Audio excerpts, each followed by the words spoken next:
بسم اللہ الرحمن الرحیم۔ اللہم صلی علی محمد وعلی آل محمد۔ رسول اللہ صلی اللہ علیہ وسلم پر وحی کی ابتدا کیسے ہوئی؟ حضرت عمر رضی اللہ عنہ سے روایت ہے کہ میں نے رسول اللہ صلی اللہ علیہ وآلہ وسلم کو فرماتے ہوئے سنا، بے شک اعمال کا دار و مدار نیتوں پر ہے، اور ہر شخص کے لیے وہی ہے جس کی اس نے نیت کی۔ جس کی ہجرت دنیا حاصل کرنے یا کسی عورت سے نکاح کرنے کے لیے ہے تو اس کی ہجرت اسی کی طرف ہے جس کے لیے اس نے ہجرت کی۔ ام المومنین حضرت سیدہ عائشہ رضی اللہ عنہا سے روایت ہے کہ حضرت حارث بن حشام بارگاہ رسالت صلی اللہ علیہ وسلم میں عرض گزار ہوئے، یا رسول اللہ صلی اللہ علیہ وسلم، آپ کو وحی کیسے آتی ہے؟ تو آپ صلی اللہ علیہ وسلم نے ارشاد فرمایا، کبھی گھنٹی کی آواز کی طرح آتی ہے، یہ کیفیت مجھ پر بہت سخت ہوتی ہے۔ جب یہ موقوف ہو جاتی ہے تو جو کہا گیا میں اسے یاد کر لیتا ہوں، اور کبھی فرشتہ انسانی شکل میں آ کر مجھ سے گفتگو کرتا ہے، وہ جو کہتا ہے میں یاد کر لیتا ہوں۔ حضرت عائشہ رضی اللہ عنہا نے فرمایا کہ میں نے دیکھا کہ آپ صلی اللہ علیہ وآلہ وسلم پر سخت سردی کے دنوں میں جب وحی نازل ہوتی تو اس کے تمام ہونے پر آپ صلی اللہ علیہ وآلہ وسلم کی پیشانی مبارک سے پسینہ بہہ رہا ہوتا۔ حضرت عائشہ صدیقہ رضی اللہ عنہا نے فرمایا کہ رسول اللہ صلی اللہ علیہ وسلم پر وحی کا آغاز اچھے خوابوں سے ہوا۔ آپ صلی اللہ علیہ وسلم جو خواب دیکھتے وہ صبح کی روشنی کی طرح نمودار ہوتا۔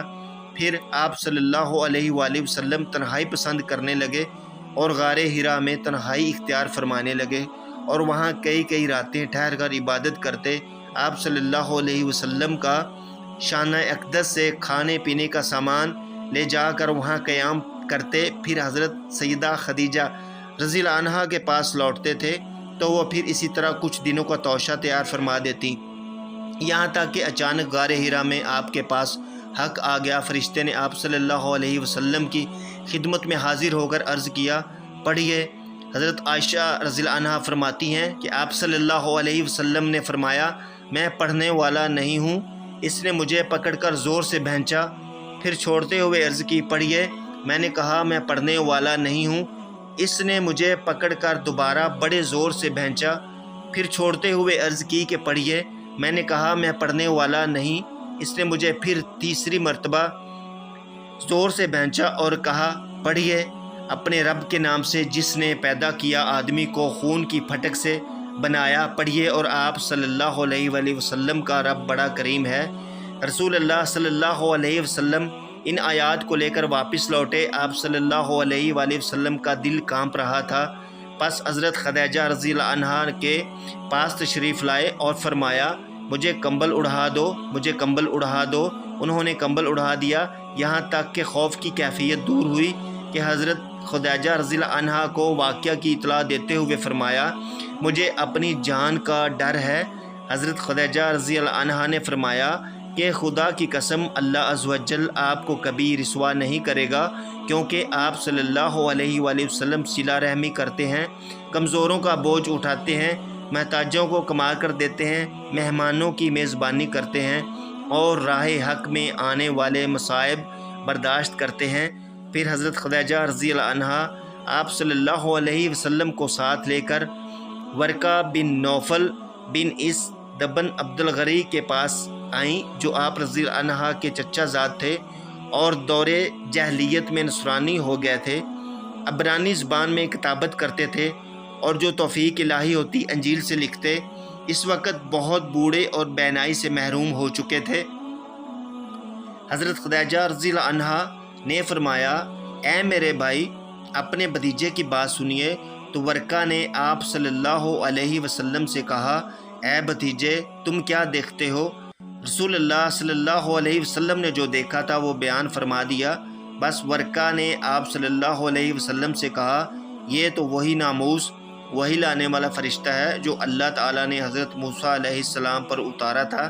اے کاش میں آپ کے عہد نبوت میں جوان ہوتا، اور اے کاش میں اس وقت تک زندہ رہتا جب آپ کی قوم آپ کو نکال دے گی۔ آپ صلی اللہ علیہ وآلہ وسلم نے فرمایا، کیا وہ مجھے نکال دیں گے؟ کہا، ہاں، جب بھی کوئی اس طرح کا پیغام لایا جیسا آپ لائے ہیں تو اس کے ساتھ ضرور عداوت رکھی گئی۔ اگر میں اس وقت زندہ ہوا تو آپ کی پوری مدد کروں گا۔ اس کے چند روز بعد ورقہ کا انتقال ہو گیا اور وحی کا نزول رک گیا۔ حضرت جابر بن عبداللہ انصاری رضی اللہ عنہ نے فرمایا کہ رسول اللہ صلی اللہ علیہ وسلم نے بندش وحی کا واقعہ بیان کرتے ہوئے فرمایا، میں ایک روز چلا جا رہا تھا کہ میں نے اچانک آسمان سے ایک آواز سنی۔ نظر اٹھائی تو وہی فرشتہ جو غار حرا میں میرے پاس آیا تھا زمین و آسمان کے درمیان کرسی پر بیٹھا ہوا ہے۔ میں اسے دیکھ کر خوف زدہ ہو گیا، گھر واپس آیا اور کہا مجھے کمبل اڑاؤ۔ اللہ تعالیٰ نے مجھ پر وحی نازل فرمائی، اے بالا پوش اوڑھنے والے، کھڑے ہو جاؤ، پھر ڈر سناؤ اور اپنے رب کی بڑائی بیان کرو اور اپنے کپڑے پاک رکھو اور بتوں سے دور رہو۔ پھر وہی لگاتار نازل ہونے لگی۔ حضرت عبداللہ بن عباس رضی اللہ عنہ نے اس فرمان الہی تم یاد کرنے کی جلدی میں قرآن کے ساتھ اپنی زبان کو حرکت نہ دو کے تحت فرمایا کہ رسول اللہ صلی اللہ علیہ وسلم قرآن کے نزول کے وقت یاد کرنے کے لیے اپنے لبھائے مبارکہ کو حرکت دیتے۔ حضرت ابن عباس رضی اللہ عنہ نے فرمایا، میں تمہیں حرکت دے کر دکھاتا ہوں جیسے میں نے رسول اللہ صلی اللہ علیہ وسلم کو حرکت فرماتے دیکھا۔ تو اللہ عز و جل نے حکم نازل فرمایا، تم اس قرآن کو جلدی یاد کرنے کے لیے اپنی زبان کو حرکت نہ دو، بے شک اس کا محفوظ کرنا اور پڑھا دینا ہمارے ذمہ ہے، یعنی تمہارے سینے میں محفوظ کرنا اور پڑھوا دینا ہم پر ہے۔ پھر اس فرمان الہی جب ہم پڑھ چکیں تو اس وقت پڑھے ہوئے کی اتباع کرو کی تفسیر کرتے ہوئے فرمایا، یعنی غور سے سنو اور خاموش رہو۔ پھر ارشاد الہی، پھر بے شک اس کی باریکیوں کا تم پر ظاہر فرمانا ہمارے ذمہ ہے، یعنی پھر ہمارے ذمہ کرم پر ہے تم سے پڑھوانا۔ پس اس کے بعد جب رسول اللہ صلی اللہ علیہ وسلم کے پاس جبرائیل علیہ السلام آپ صلی اللہ علیہ وآلہ وسلم کے پاس آئے تو آپ صلی اللہ علیہ وآلہ وسلم غور سے سنتے، اور جب جبرائیل علیہ السلام چلے جاتے تو آپ صلی اللہ علیہ وسلم اسے اسی طرح پڑھتے جیسے آپ صلی اللہ علیہ وسلم کو پڑھایا ہوتا۔ حضرت ابن عباس رضی اللہ عنہ ہی سے روایت ہے کہ رسول اللہ صلی اللہ علیہ وسلم سب لوگوں سے زیادہ سخی تھے، اور رمضان میں جب حضرت جبرائیل علیہ السلام سے ملاقات ہوتی تو آپ صلی اللہ علیہ وسلم کی سخاوت بھی حد سے زیادہ ہو جاتی، اور حضرت جبرائیل علیہ السلام رمضان کی ہر رات میں آپ صلی اللہ علیہ وسلم سے ملاقات کرتے تھے اور آپ صلی اللہ علیہ وآلہ وسلم کے ساتھ قرآن پاک کا دور کرتے۔ پس رسول اللہ صلی اللہ علیہ وسلم احسان کرنے میں تیز ہوا سے بھی زیادہ تیز رفتار ہوتے۔